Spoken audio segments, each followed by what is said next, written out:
ضلع نظام آباد ایڈیشنل کلکٹر چندرشیکھر نے کہا کہ ہم تمام کارڈ ہولڈرز کو چاول کے ٹوکن دیں گے۔ ٹوکن والے افراد کو کنٹرول شاپ میں آنا ضروری ہے۔ ریاستی حکومت کی ہدایت کے مطابق فوڈ سیکورٹی کارڈ والے ہر ایک کو ٹوکن جاری کیا جائے گا۔ انہوں نے آدیا وینکٹیا کے ساتھ شہر میں جہاں کہیں چاولوں کی تقسیم کی جا رہی تھی، کنٹرول شاپس کا معائنہ کیا۔ وہاں انہوں نے عوام کا ہجوم دیکھا۔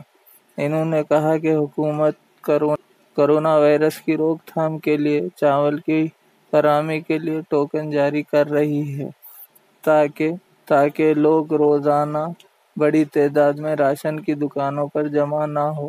انہوں نے عوام سے گزارش کی کہ وہ کنٹرول شاپ پر آئیں مگر اس بات کا خیال رکھیں کہ ٹوکن حاصل ہونے کے بعد آئیں۔